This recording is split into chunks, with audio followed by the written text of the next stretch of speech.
Good morning प्यारे बच्चों। आज है दिनांक 28 मार्च 2021। साइंस वन का स्टैंडर्ड में साइंस वन का हम लोग थर्ड चैप्टर कर रहे थे, रासायनिक अभिक्रिया रासायनिक समीकरण।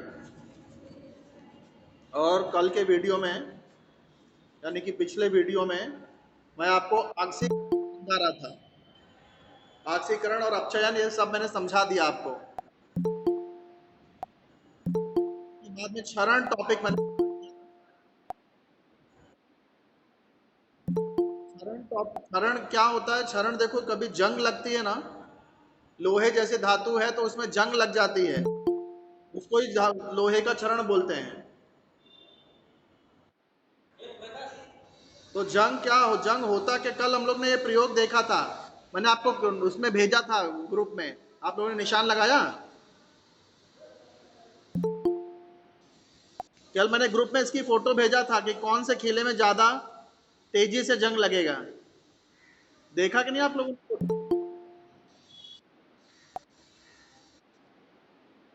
हाँ, देखा है तो उसको अपने नोटबुक में और अपने किताब में भी पेंसिल से लिख लेना। इससे हमको क्या समझ में आया कि जंग लगने के लिए पानी और हवा दोनों की जरूरत होती है। अगर दोनों में से एक कम है अगर या नहीं है तो जंग बहुत धीमी गति से लगेगा। फिर अगर उसमें लवण की उपस्थिति भी आ जाए तो जंग और तेज गति से लगने लगता है। पानी भी हो, हवा भी हो और लवण भी हो, नमक भी हो, तब जंग की क्रिया बहुत तेज हो जाती है। जैसे कि यहाँ परख नली 2 में हुआ था, पानी भी है और ये ऊपर से खुला है तो हवा भी आ रही है और इसमें नमक भी डाला है, लवण भी है, तो सबसे तेज जंग इसी में लगेगा। पहले में क्या है, पानी तो है लेकिन ऊपर से देखो हवा नहीं आ पा रही है क्योंकि तेल की परत है देखो। तो इसमें सबसे तेजी से जंग लगने वाला है। यहां पर भी धीमी गति होगी क्योंकि हमने पानी भरा नहीं है, लेकिन फिर भी अंदर हवा है, हवा के अंदर पानी की भाप होती है, इसलिए उस पानी की भाप के द्वारा भी थोड़ा धीमी गति से जंग लगेगा। यहां पर क्या था, यहां पर ना पानी है और ना हवा है, और जो हवा अंदर थी वो भी कैल्शियम क्लोराइड ने खींच लिया। पानी, सॉरी, हवा के अंदर जो पानी था वो कैल्शियम क्लोराइड ने खींच लिया। बाहर से हवा आ नहीं रही है, पानी भी नहीं है, तो फिर ना हवा है ना पानी है, तो फिर इसमें कोई परिवर्तन नहीं लगता, जंग नहीं लगता।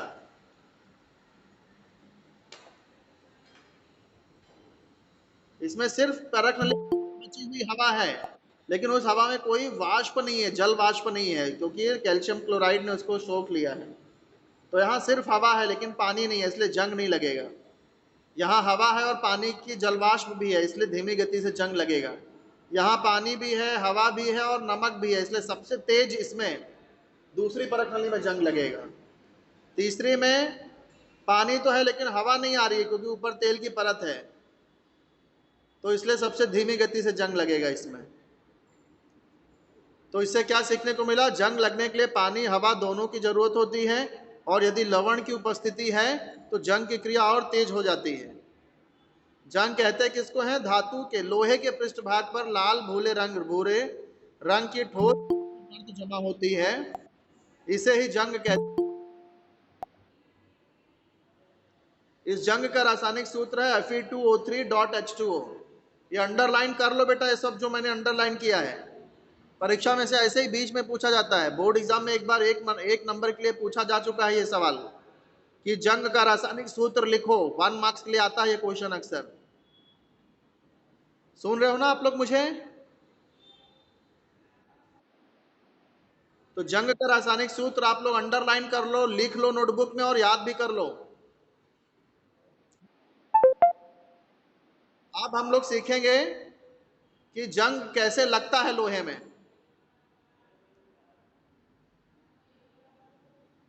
ब्लर हो गया है, एक मिनट ठीक कर दूं इसको जरा। अब हम लोग क्या सीखेंगे, लोहे पर जंग सीधे हवा की ऑक्सीजन की लोहे से पृष्ठभाग से अभिक्रिया द्वारा तैयार नहीं होता है। मतलब कुछ लोग को ऐसा लगता है कि हवा में जो ऑक्सीजन है वो सीधा लोहे के साथ क्रिया करेगी और जंग लग जाएगा, लेकिन ऐसा नहीं है। जंग कैसे लगता है? जंग एक विद्युत रासायनिक अभिक्रिया है। विद्युत भी है और रासायनिक भी है। विद्युत क्यों? क्योंकि इसमें धन एनोड और धनाग्र और ऋणाग्र का निर्माण होता है, तो ये विद्युत अभिक्रिया भी है। और रासायनिक अभिक्रिया क्यों? क्योंकि यहाँ पर ऑक्सीकरण और अपचयन जैसी रासायनिक क्रिया भी होती है, इसलिए ये रासायनिक क्रिया भी है जंग लगना। तो रिक्त स्थान में कभी कभी पूछा जाता है कि जंग डैश अभिक्रिया से निर्माण होता है, तो कौन सी अभिक्रिया से? बोलो। जंग कौन सी अभिक्रिया से निर्माण होता है? विद्युत रासायनिक अभिक्रिया से निर्माण होता है। तो इसको अंडरलाइन कर लो, रिक्त स्थान में पूछा जा सकता है। अब हम लोग देखेंगे कि कैसे जंग लगता है। ये जो मैं आपको समझाने जा रहा हूं ना बेटा, आपके स्वाध्याय का जो ये लास्ट क्वेश्चन है ना, पांचवा, इसी का आंसर है जो मैं अभी आपको बताने जा रहा हूं। इसलिए बहुत ध्यान से सुनना आप लोग इसको। लोहे में जंग कैसे लगता है? सबसे पहले क्या होता है, देखो पहला पॉइंट, लोहे के पृष्ठभाग पर अलग अलग भाग धनाग्र व ऋणाग्र बनते हैं।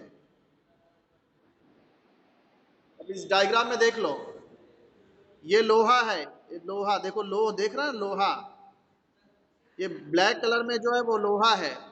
तो सबसे पहले क्या होता है, उसके लोहे के अलग अलग भाग में धनाग्र और ऋणाग्र बनता है। कहीं धनाग्र बन जाएगा, कहीं ऋणाग्र बन जाएगा। सबसे पहले ऐसा होता है,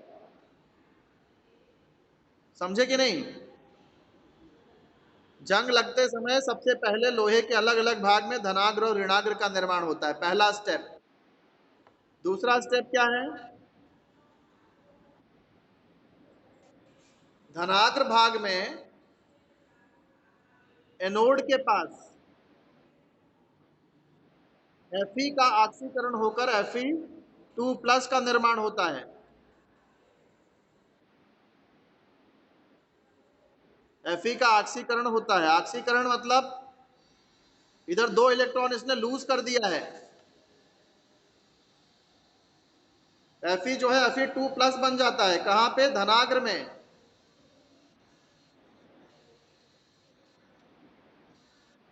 पहले स्टेप क्या बताया? धनाग्र और ऋणाग्र बनता है लोहे के अलग अलग भाग पे। दूसरा स्टेप क्या बता रहा हूं, धनाग्र पर ये जो Fe है वो 2 इलेक्ट्रॉन का त्याग करता है और Fe2+ का निर्माण होता है। देखो यहां पे डायग्राम में भी समझा देता हूं आपको। सबसे पहले क्या बना? धनाग्र और ऋणाग्र बना लोहे पर।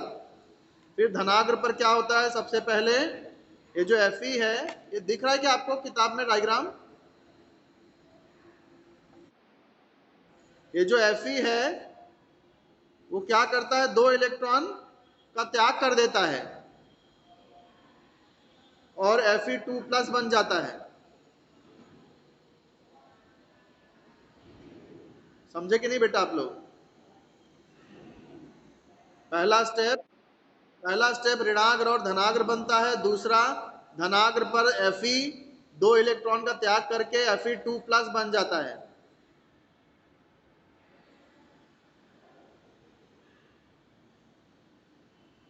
ये क्या कहाँ होता है? धनाग्र पर होता है। अब अगला स्टेप देखो, अगला स्टेप कहाँ? ऋणाग्र पर क्या होता है वो देख लेते हैं। ऋणाग्र में, ऋणाग्र को कैथोड भी कहते हैं, हाँ? जैसे धनाग्र को एनोड कहते हैं। ऋणाग्र में ऑक्सीजन का अपचयन होकर पानी का निर्माण होता है। ऑक्सीजन का अपचयन कैसे होगा?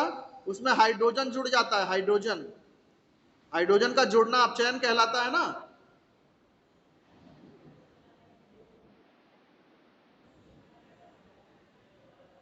तो ऑक्सीजन में क्या होता है? ऑक्सीजन का अपचयन होकर पानी का निर्माण होता है। जैसे देखो, हवा तो सब जगह रहती ही है। ऋणाग्र में जो हवा होती है ना, ऑक्सीजन जो होता है, उसका अपचयन होता है। अपचयन होता है तो पानी, ये पानी बन जाता है, पानी की बूंद वहां जमा हो जाती है। देख रहे हो पानी की बूंद कैसे बना? ऑक्सीजन का अपचयन हुआ। अब अपचयन का मतलब क्या? या तो हाइड्रोजन का जुड़ना, या फिर इलेक्ट्रॉन का क्या?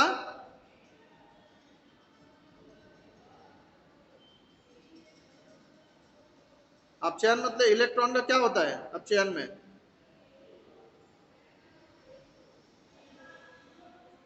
अरे बाबा, तो बताया था मैंने। अपचयन में इलेक्ट्रॉन जुड़ता है। जैसे यहां देखो, इलेक्ट्रॉन निकला है तो अशुद्ध ऑक्सीकरण हो गया। पानी का अपचयन हो रहा है, ऑक्सीजन का अपचयन हो रहा है तो पानी बन रहा है। फिर से बता रहा हूं मैं, फिर से सुनो क्या क्या हुआ। लोहे का टुकड़ा है, सबसे पहले अलग अलग भाग में ऋणाग्र और धनाग्र बन जाता है। फिर धनाग्र पर क्या होता है? Fe दो इलेक्ट्रॉन का त्याग करता है, Fe के ऊपर Fe2+ आवेश आ जाता है। यानी यहाँ Fe का क्या हो गया? ऑक्सीकरण हो गया। फिर ऋणाग्र पर क्या होता है? ऋणाग्र पर ऑक्सीजन का अपचयन होता है और वो ऑक्सीजन पानी बन जाता है। देखो यहां पे दिया है रिएक्शन, ऑक्सीजन है, इसमें H+ आयन जुड़ गया और इलेक्ट्रॉन भी जुड़ गया। तो हाइड्रोजन और इलेक्ट्रॉन का जुड़ना, ये क्या? अपचयन कहलाता है। तो ऑक्सीजन में हाइड्रोजन और इलेक्ट्रॉन जुड़ा, वो पानी बन गया, तो ये पानी की बूंद जमा हो गई। बात समझे ना कि नहीं समझे बेटा? अब अगला क्या होता है? ये जो Fe2+ बना था धनाग्र पर, ये Fe2+ ऋणाग्र की तरफ आकर्षित होता है, क्योंकि इसमें धन आवेश है ना, प्लस माइनस की तरफ अट्रैक्ट होता है। तो Fe2+ है, ये किधर अट्रैक्ट होता है? ऋणाग्र की तरफ। ऋणाग्र की तरफ अट्रैक्ट होता है। और ऋणाग्र पर क्या था? पानी था। ऋणाग्र पर पानी बना था, तो ये जो Fe2+ है वो पानी के साथ क्रिया करता है और क्या बनाता है? Fe2O3.H2O, ये जंग बना देता है। जंग, जो जंग का सूत्र है ये।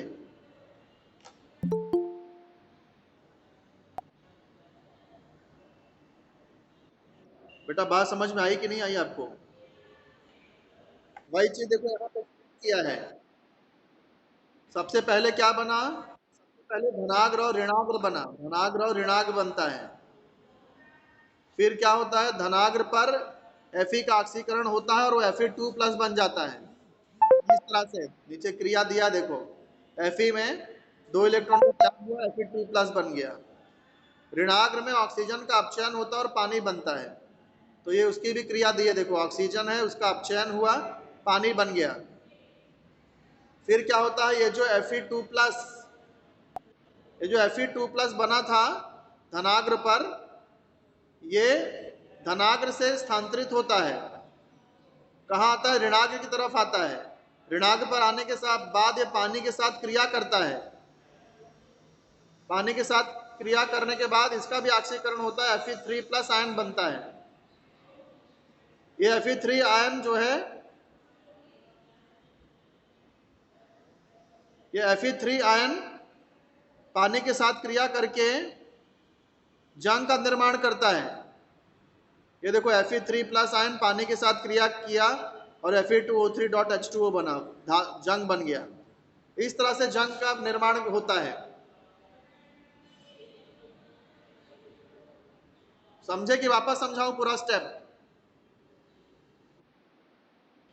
हाँ, सबसे पहले धनाग्र ऋणाग्र बनता है, फिर धनाग्र पर Fe2+ बन जाता है और ऋणाग्र पर ऑक्सीजन जो है उसका अपचयन होकर पानी बन जाता है। फिर ये Fe2+ ऋणाग्र में आता है, सॉरी पहले Fe2+ Fe3+ बन जाता है। Fe3+ बन के फिर ये जो पानी बना है इसके साथ क्रिया करता है। क्रिया करके फिर जंग का निर्माण करता है। तो ये, अच्छा फिर समझा रहा हूं, देखो ये डायग्राम में बताओ, डायग्राम में समझाऊं? डायग्राम में देखो, ये लोहा, लोहा में सबसे पहले ऋणाग्र और धनाग्र का निर्माण होता है। फिर धनाग्र में क्या होता है, ये जो Fe है वो 2 इलेक्ट्रॉन का त्याग करता है और Fe2+ बना देता है। फिर ये जो Fe2+ है, अच्छा ये धनाग्र पर हो गया। फिर ऋणाग्र पर क्या होता है, ऋणाग्र पर ऑक्सीजन का अपचयन होता है और पानी बनता है। फिर क्या होता है, ये जो Fe2+ है ये ऋणाग्र पर आता है और वापस से इसका ऑक्सीकरण होता है और Fe3+ बन जाता है। ये Fe3+ पानी के साथ क्रिया करता है और Fe2O3.H2O बना देता है, यानी जंग बनाता है। इस तरह से लोहे में जंग लगता है। पहले धनाग्र ऋणाग्र बना, फिर धनाग्र पर Fe जो है वो Fe2+ बन गया और ऋणाग्र पर ऑक्सीजन पानी बन गया। फिर ये जो Fe2+ है ऋणाग्र पर जाता है और Fe3+ बन जाता है। ये Fe3+ पानी से क्रिया करता है और फिर जंग Fe2O3.H2O यानी जंग बन जाता है, जंग का निर्माण होता है। इस तरह से लोहे में जंग लगता है। बात समझे? ये आप लोग स्टेप वाइज अपने बुक में लिख लीजिए। क्षरण किसे कहते हैं, इसकी परिभाषा यहां दी है। वातावरण में विभिन्न घटकों के कारण, तो इसको भी अंडरलाइन कर लो, क्षरण किसे कहते हैं। वातावरण में विभिन्न घटकों के कारण ऑक्सीकरण होता है जिससे धातुएं कमजोर हो जाती हैं, इसे ही क्षरण कहते हैं। क्षरण की परिभाषा अंडरलाइन करो और लिख लो।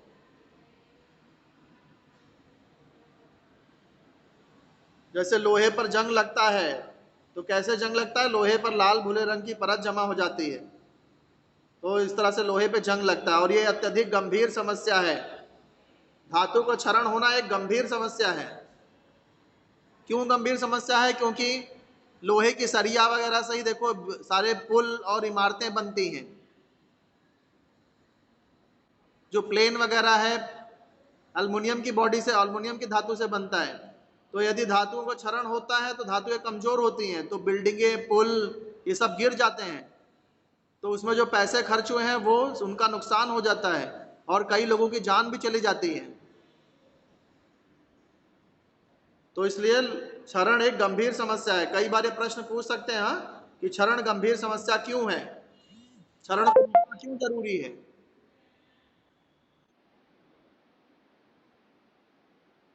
हाँ, तो पहले आपको बताओ कि क्षरण, क्षरण होता क्या है। तो क्षरण वातावरण के विभिन्न घटकों के कारण धातुओं को ऑक्सीकरण हो जाती हैं, इसे क्षरण कहते हैं। क्षरण के कारण, तो फिर लिखना कि धातुओं के द्वारा ही बिल्डिंगें, क्या बताऊं। हाँ, मैं, प्रश्न ये है कि क्षरण को रोकना क्यों जरूरी है या फिर क्षरण गंभीर समस्या क्यों है। तो पहला तो उसकी परिभाषा लिखना फर्स्ट पॉइंट में कि क्षरण कहते किसको हैं। सेकंड पॉइंट में लिखना कि लोहे की सरिया द्वारा ही इमारतें और पुल बनाई जाती हैं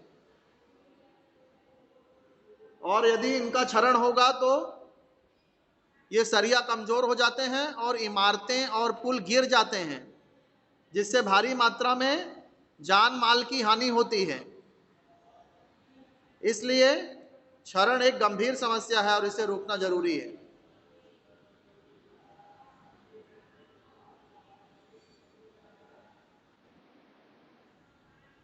खोजिए, ये खोजिए तो आपको कैंसिल कर दिया है, फिर भी मैं बता दे रहा हूं कि कोई चांदी का बर्तन या फिर कोई पीतल का बर्तन, चांदी का बर्तन यदि काला हो गया है या कोई पीतल का बर्तन हरा हरा हरा हरा हो गया है, तो कैसे साफ करते हैं।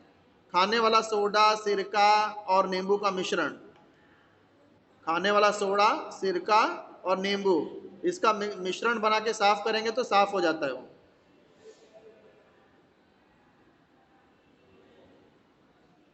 अब लास्ट टॉपिक है इस चैप्टर का, लास्ट टॉपिक क्या है, बदबू। रैंसिडिटी। तो बदबू किसे कहते हैं? जब पुराने बचे तेल या उपयोग भोज्य पदार्थ, जो खाने वाली चीजें हैं, जब पुराने बचे तेल का उपयोग भोज्य पदार्थ बनाने के लिए किया जाता है तब उसमें बदबू फैलती है। कोई बहुत दिन का पुराना रखा हुआ तेल है, उससे आप खाना बनाओगे तो उसमें से बदबू आती है। उस खाने में खाने का स्वाद भी बदल जाता है।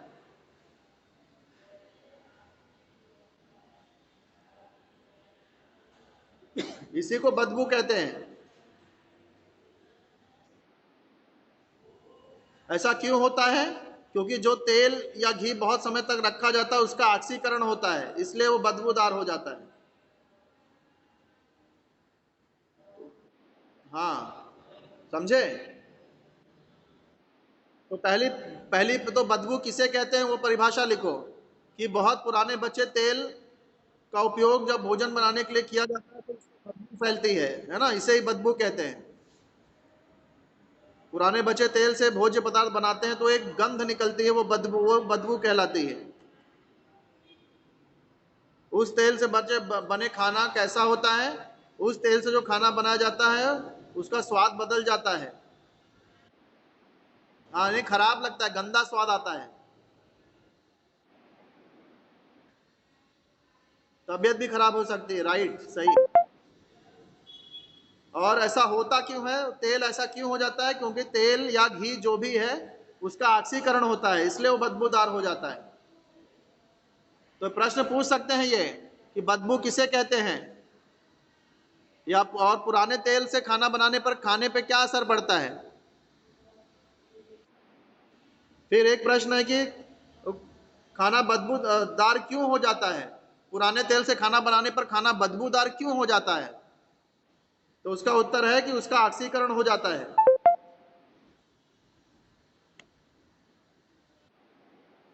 फिर एक प्रश्न और बन रहा है कि ऑक्सीकरण रोकना है तो कैसे रोका जा सकता है? कैसे रोकेंगे इसको? हाँ,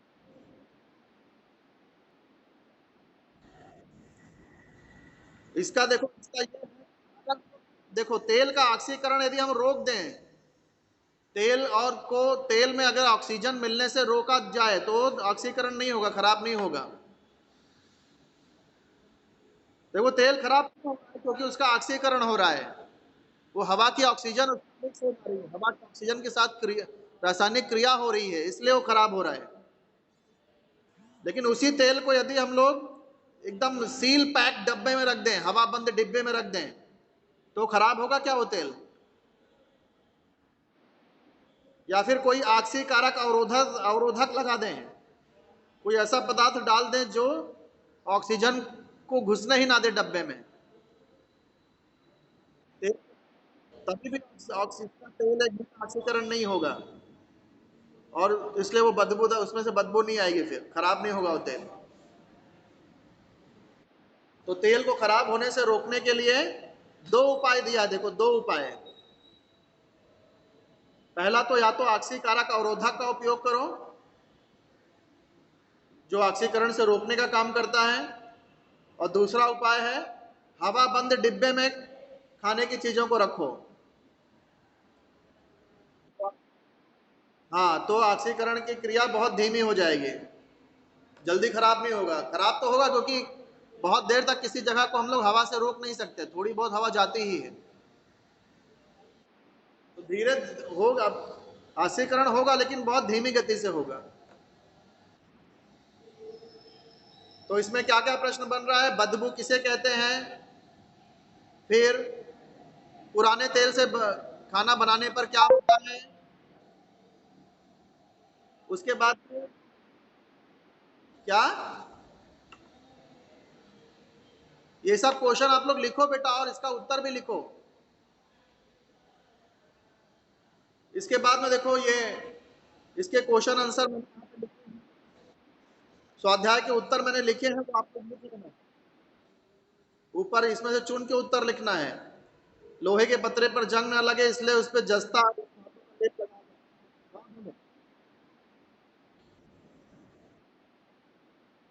हाँ हाँ भेजा था, हाँ।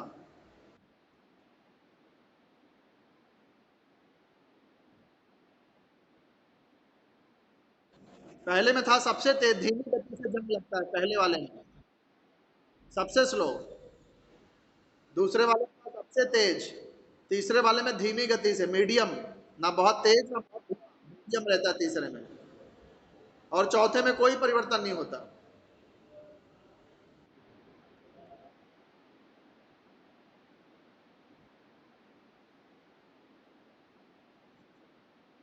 हाँ, क्योंकि क्या होता है कि पानी की जरूरत होती है ना, हवा और पानी की जरूरत होती है जंग लगने के लिए। हाँ, तो जहां पर हवा या पानी या दोनों में से कोई एक नहीं है या कम है तो धीरे जंग लगेगा। ये उबला हुआ पानी है तो इसमें क्या देखो, ऊपर तेल है इसलिए हवा अंदर नहीं आ रही है। तो पानी है लेकिन हवा नहीं है, इसलिए धीमी गति से सबसे स्लो जंग लगेगा। इसमें देखो पानी भी है, नमक भी है, हवा भी है, इसलिए सबसे तेज जंग लगेगा इसमें। यहाँ पे देखो हवा, पानी बहुत कम है, खाली हवा के जो अंदर जो भाप है, उस हवा पानी की भाप है, बस वही उतना ही पानी है, इसलिए बहुत स्लो जंग लगेगा। यहाँ पर देखो जो हवा थी, हवा में जो पानी है वो कैल्शियम क्लोराइड अवशोषित कर लेता है, इसलिए हवा तो है लेकिन पानी बिल्कुल नहीं है, तो इसलिए यहाँ पे जंग ही नहीं लगता है। क्योंकि जंग लगने के लिए हवा और पानी दोनों चाहिए। और उसमें अगर नमक मिला दिया तब तो एकदम फास्ट जंग लगेगा, बहुत तेजी से जंग लगेगा। तो यहाँ पर आ जाते हैं, मैं आंसर देखो आपको बता रहा हूँ। आप लोगों को वीडियो में दिख रहा है? चलो एक काम करते हैं, आंसर हम लोग बाद में डिस्कस करते हैं अगले लेक्चर में, क्योंकि 9:57 हो गया है, आपका अगला लेक्चर भी होगा। ये चैप्टर यहाँ पे खत्म हो रहा है। जो भी मैंने अंडरलाइन कराया है बेटा, मेरा वीडियो देख के अपने किताब में अंडरलाइन करो, नोटबुक में लिखो, और हफ्ते में एक बार मेरे से चेक भी करा लिया करो बुक।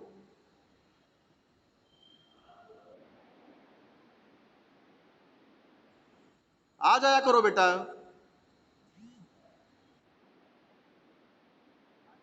10 से 11 के बीच में मैं थोड़ा खाली रहता हूँ, तो 10 से 11 के बीच में आ जाया करो। लेकिन मैं रोज नहीं आता हूँ।